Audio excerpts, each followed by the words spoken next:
5 راز جو امام بخاری کے پاس تھے، وہ 5 راز ہر ایک کو اختیار کرنے چاہیے۔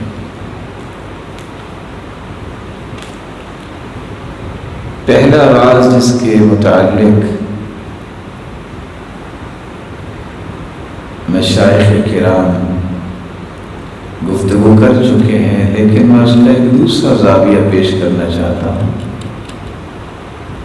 جب تک میں اور آپ مخلص نہیں بنتے، اس وقت تک دنیا اور آخرت کی بلندیاں ہماری قسمت میں نہیں ہو سکتی۔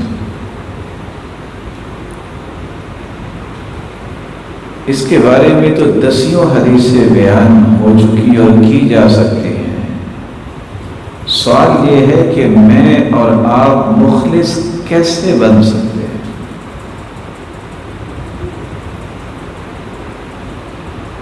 یحییٰ بن معاذ رحمہ اللہ رحمۃ واسعہ، جب ان سے سوال کیا گیا کہ آپ کو اللہ تعالیٰ نے بڑی گہری بصیرت سے نوازا ہے، متى يكون المخلص مخلصا، مخلص کب بن سکتا ہے؟ تو یحییٰ بن معاذ نے یہ لفظ بولے تھے، اذا صار خلقه كالرضيع، مخلص اس وقت مخلص بنتا ہے جب اس کی زندگی، اس کے جذبات ایک دودھ پینے والے بچے جیسے ہو جائیں۔ کیا مطلب؟ 1 1.5 سال 2 سالہ بچے کو ماں اٹھاتی ہے اور باپ اٹھاتا ہے، بہت خوش ہوتا ہے، اس قدر خوش ہوتا ہے کہ اگر ماں یا باپ یہ کہہ دے کہ میرا بیٹا بہت اچھا ہے، تب بھی وہ خوش ہوتا ہے، مسکراتا ہے، اسمائل پاس کرتا ہے۔ اگر اسی وقت ماں اور باپ یہ کہہ دے میرا بیٹا تو بہت گندا ہے، پھر بھی وہ مسکراتا ہے، اسمائل پاس کرتا ہے، خوش ہوتا ہے۔ کیوں؟ اسے سمجھ نہیں آتی کہ کیا کہہ رہے ہیں۔ اس کی خوشی کا اصل سبب یہ ہے کہ اس کے باپ نے اسے اٹھایا ہے، اس کی ماں نے اسے اٹھایا ہے۔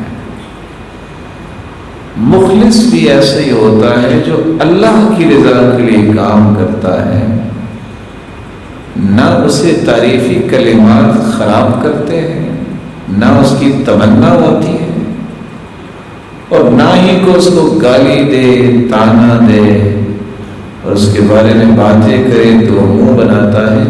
وہ ہر 2 صورتوں میں اللہ کی رضا کے لیے چونکہ کام کر رہا ہوتا ہے، وہ خوشی سے اپنے سفر کو جاری و ساری رکھتا ہے۔ فضیل بن عیاض رحمہ اللہ، جب انہوں نے اپنے بیٹے سے پوچھا، اور بیٹے نے پہلا سوال ہی کیا تھا کہ ابا جان ایک راز تو بتائیں۔ انسانوں جیسے انسان تھے صحابہ، تابعین، ان کی زبانوں سے نکلنے والی باتیں مٹھاس والی اور حلاوت والی، لذت والی کیوں تھی؟ ہم بھی بات کرتے۔ کہا بیٹا جانتے ہو ان کی زبان پہ اللہ نے مٹھاس، لذت اور حلاوت کیوں جاری کی؟ کہتے ابا جان میں تو نہیں جانتا۔ کہا بیٹا یہ یاد رکھنا، لأنہم ارادوا وجہ اللہ سبحانہ وتعالی، وہ جب بھی بات کرتے تھے ان کی بات کا ایک ہی ہدف ہوتا تھا کہ اللہ عز و جلال کی رضا مل جائے۔ اس خوبصورت نیت کی وجہ سے اللہ عز و جلال نے ان کی زبانوں پہ لذت اور مٹھاس اور حلاوت کو جاری کر دیا۔ حمدون سے کسی نے کہا کہ بڑی معرفت اور دانش ہے آپ کے پاس، ایک راز تو بتاؤ۔ انسان ہم بھی ہیں کہ صحابہ، تابعین، تبع تابعین، یہ مبارک ہستیاں، ان کی زبان سے نکلنے والے چند کلمات نفع مند کیوں ہوتے ہیں؟ ہم بڑی بڑی گفتگو کرتے ہیں، نفع نہیں ملتا۔ کہتے ہیں بتا دوں، کہتے ہیں اس لیے تو پوچھا ہے کہ آپ بتا دیں۔ تو حمدون کہنے لگے لأنهم تكلموا لعز الإسلام ولنجاة النفوس ولرضا الرحمن۔ صحابہ، تابعین، تبع تابعین اور سلف جب بھی بات کرتے تو ان کا ہدف 3 چیزیں ہوتی۔ پہلی چیز، اسلام بلند ہو جائے، لوگ جہنم سے بچ جائیں، اللہ کی رضا مل جائے۔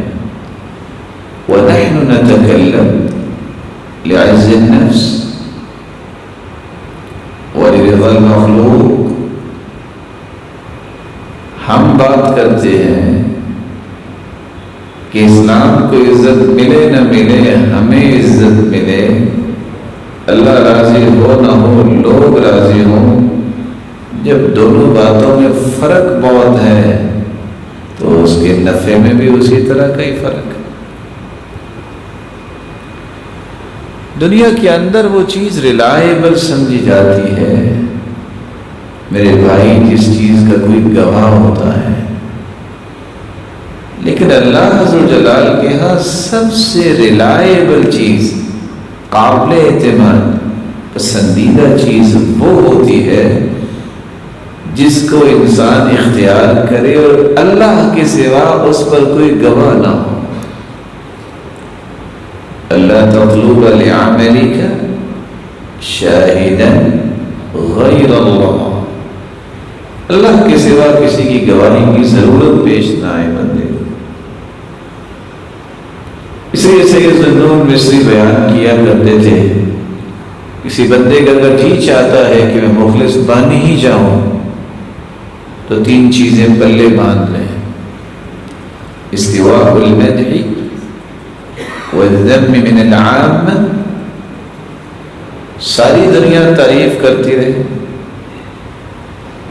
کبھی نہ تعریف سن کے پھولے، ساری دنیا ہی اس کی مذمت کرے، کبھی اس سے منہ نہیں بنانا چاہیے۔ کیوں؟ کیونکہ ابوبکر صدیق رضی اللہ تعالیٰ عنہ جیسا تو دنیا میں اللہ نے کسی کو پیدا ہی نہیں کیا نبی کے بعد۔ جب ان کی بھی تعریف کی جاتی تو وہ یہی کہتے تھے: اللہم لا تؤاخذنی بما یقولون، اے اللہ میں نے نہیں کہا، اس لیے یہ جو الفاظ بولے ہیں اے اللہ اس پر میرا مواخذہ نہ کرنا، یہ تو بولنے والے نے بولے ہیں، میں نے نہیں کہا کہ ایسا بولو۔ وَاجْعَلْنِي خَيْرًا مِمَّا يَظُنُّونَ، اللہ یہ لوگوں کا میرے بارے میں یہ گمان ہے نا، مجھے ان کے گمان سے بھی اچھا بنا دے۔ وَاغْفِرْ لِي لِمَا لَا يَعْلَمُونَ، اللہ تو جانتا ہے یہ نہیں جانتے، ایسی کمی کوتاہی جو میرے مالک تو جانتا ہے، لوگ نہیں جانتے، میرے مالک تو وہ بھی معاف فرما دے، اس سے بھی درگزر فرما دے۔ یہ رویہ تھا ان لوگوں کا۔ اور اگر کوئی مذمت بیان کرتا، کون نہیں جانتا عبد الرحمن بن عوف رضی اللہ تعالیٰ عنہ، اشرف مشرف میں سے، عالمی منڈی میں صفی اول کے تاجر ہیں۔ ایک شخص نے سیدھا ہی منہ پہ کہہ دیا: بئس الرجل انت، بڑے برے آدمی ہو۔ اب اتنے بڑے انسان کو کوئی کہہ دے کہ بڑے برے آدمی ہو، کیا بیتی؟ تو مسکرا کے کہتے ہیں: میں عرفنی الا انت، بھائی میرا صحیح تعارف تو نہیں کروایا، لوگ ویسے بھولے ہی ہوئے تھے. یہ ہے معیار. یحییٰ بن معاذ کو گالی دی، گالی دینے والے نے، اور مسکرا دی. ساتھی کہتے ہیں بزدلو، جواب دو. لم لم ترد علی، جواب کیوں نہیں دے رہے؟ وہ مسکرا کے پھر کہتے ہیں فلماذا تعلمت اذن، اگر میں نے گالی کا جواب گالی سے دینا تھا تو میں نے علم کیوں پڑھا، میں نے علم کیوں سیکھا؟ آپ سوچ سکتے ہیں کہ حسن بصری کو ایک شخص نے گالیاں دی ہیں اور ان کے گھر میں کھجوروں کا ٹوکرا لے کے چلے گئے. وہ بڑا شرمندہ ہوا کہ میں نے اس کو گالیاں دی اور یہ ٹوکرا کھجوروں کا لے گیا. کہتے ہیں یہ میری طرف سے ہدیۃ منی لک، یہ تحفہ ہے آپ کے لیے. کہتے ہیں یہ تحفہ کس بات کا؟ کہتے ہیں مجھے پتہ چلا کہ آپ نے بڑی ہمت کی اور کوشش کر کے مجھے نیکیاں دی، تو میں نے کہا جو مجھے نیکیاں دیتا ہے اس کا تو منہ میٹھا کروانا چاہیے، تو میں اس لیے یہ کھجوریں لے کے آیا. استواء المدح والذم من العامہ، بھول جائیں کوئی تعریف کرتا ہے کوئی مذمت کرتا ہے، اور اللہ ذوالجلال آسمانوں میں فرشتوں کے سامنے آپ کی تعریف خود کرے. اللہ تعالی ہم سب کو ایسا بنا.